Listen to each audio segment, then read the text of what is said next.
پہلی نسبت مخدومہ کائنات، محسنہ کائنات، اصل نسل مصطفیٰ حضرت سیدہ خدیجۃ الکبریٰ رضی اللہ تعالی عنہ، آپ کا یوم وصال 10 رمضان المبارک گزر چکا ہے۔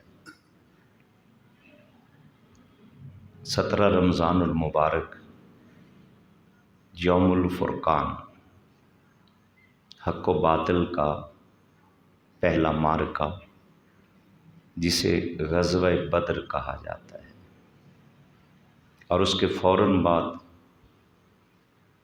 فتح مکہ، یہ سارے اس جمعہ کے ساتھ جو مناسبت رکھنے والے موضوعات ہیں۔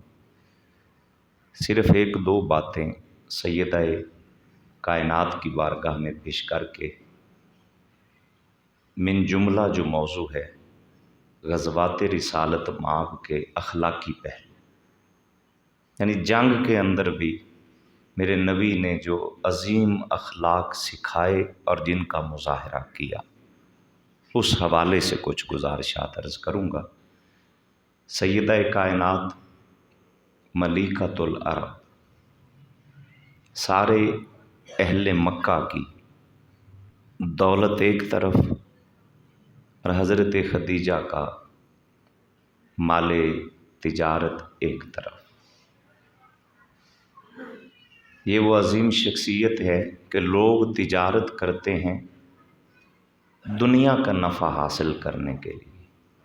سیدہ خدیجۃ الکبریٰ وہ واحد خاتون ہیں جنہیں تجارت کرتے کرتے مصطفیٰ مل گئے۔ لوگ دنیا کے نفع حاصل کرتے ہیں اور انہیں دونوں جہانوں کا نفع یہ ملا کہ جنہیں تجارت کرتے کرتے مصطفیٰ مل گئے صلی اللہ علیہ وسلم۔ وہ عظیم خاتون جنہوں نے کوئی گھر کے اندر خادمہ نہیں رکھی، ساری زندگی میرے نبی کی خدمت خود کرتی رہی تھی۔ غار حرا تک جو گئے ہیں وہ جانتے ہیں کہ بڑے بڑے پیار کرنے والے بھی جب سفر حرمین شریفین پہ جاتے ہیں تو نیچے کھڑے ہو کر دعا مانگنے پر ہی گزارا کر کے واپس چلے آتے ہیں۔ لیکن 50 برس کی عمر میں سیدہ خدیجۃ الکبریٰ، یہ جہاں صفا مروہ ہے اس جانب میرے حضور کا در دولت تھا، یہاں سے اکیلی چل کے جاتی اور غار حرا کی تنہائیوں میں میرے نبی کو کھانا خود جا کر پیش کرتی تھی۔ رمضان المبارک کے روزے تو ہجرت مدینہ کے دوسرے سال فرض ہوئے ہیں، زکوٰۃ بھی اسی سال فرض ہوئی ہے، لیکن روزے فرض ہونے سے پہلے بھی جب بھی رمضان المبارک کا مہینہ آتا، میرے نبی یہ سارا مہینہ غار حرا میں گزارا کرتے تھے۔ طبیعت مبارک روزوں کے فرض ہونے سے پہلے بھی رمضان المبارک کا پورا مہینہ میرے نبی غار حرا کی تنہائیوں میں دنیا سے قطع تعلق ہو کر اپنے رب سے اپنا تعلق جو پہلے ہی بڑا عظیم تھا اس کو عظیم تر بنانے کے لیے آقا وہاں خلوت میں، تنہائی میں اللہ کی عبادت اور یاد میں رہتے تھے۔ ایک لمحہ ایسا بھی آیا کہ سیدہ خدیجہ کے پاؤں میں پتھر لگتے ہیں۔ بیوی ہو نا کھاتے پیتے گھرانے سے تعلق رکھنے والی، تو خاوند کی کما حق ہو بعض اوقات قدر نہیں کر پاتی۔ سیدہ خدیجہ تیری عظمت کو سلام کہ تجھ جیسا دولت مند پورے مکہ میں کوئی نہیں تھا، لیکن تیری دولت نے تیری طبیعت کے اندر وہ عجز پیدا کیا جو مصطفیٰ کو پسند آ گیا اور خدا کو بھی پسند آ گیا۔ پاؤں میں نوکیلے پتھر وادی حرا کے جب لگتے ہیں تو خون رسنے لگا۔ اللہ نے جبریل کو بھیجا، فرمایا اے جبریل جاؤ، آج نا خدیجۃ الکبریٰ بڑی تکلیف سے خدمت میں کوتاہی پھر بھی نہیں کر رہی، پر امتحان سے گزر کے آئی۔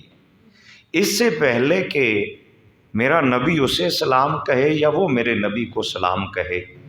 اے جبریل میرا سلام میرے محبوب کو کہنا اور انہیں کہنا کہ خدیجہ کو اللہ سلام کہہ رہا ہے آج۔ اس مقام کے اوپر لفظ جواب دے جاتے ہیں اور اس انداز کرم کو بیان کرنا یہ ناممکن ہو جاتا ہے۔ مجھے سوچ کر بتاؤ نا کہ خدمت حضور کی ہو رہی ہے اور سلام اللہ کے آ رہی ہے۔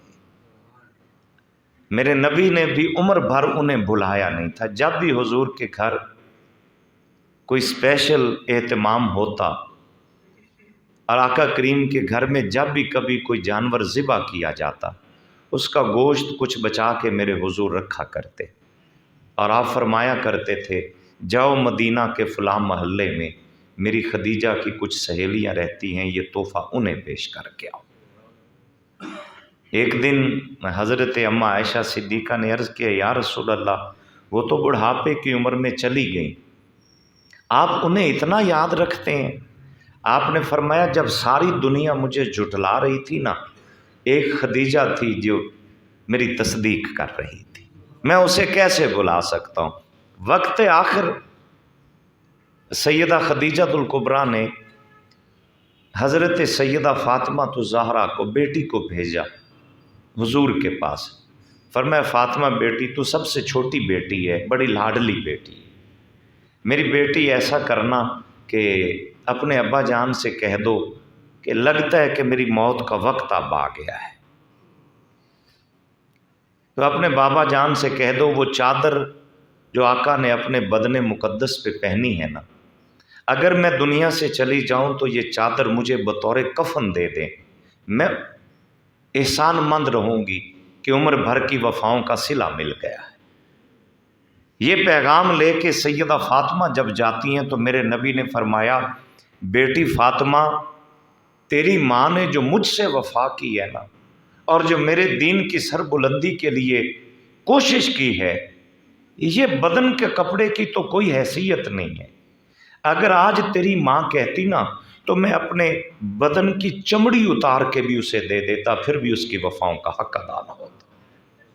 سوچئے گا کہ کتنا وفاؤں کا پیکر تھی سیدہ خدیجہ الکبریٰ، اور اللہ کا کرنا ایسا ہے کہ حضور کی ساری اولاد، سب کی سب اولاد حضرت خدیجہ الکبریٰ سے چلی ہے۔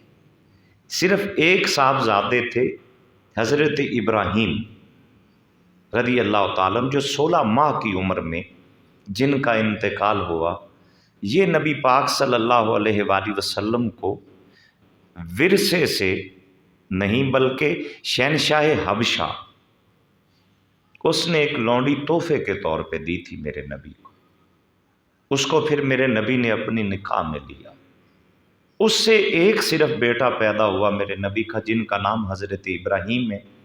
یہ حضور کے وصال مبارک سے 5 یا 6 ماہ پہلے اس شہزادے کا انتقال ہوا ہے۔ ساری کی ساری نسل جو آج تک حضور کی آل کی جاری رہی، اس کی اصل سیدہ خدیجہ الکبریٰ ہے۔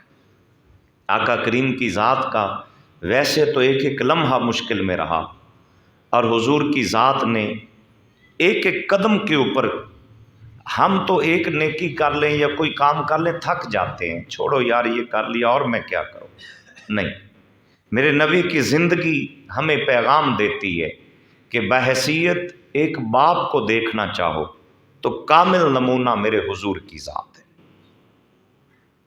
بحیثیت ایک خامند کو دیکھنا چاہو تو کامل ترین اسوہ حسنہ میرے نبی کی ذات ہے۔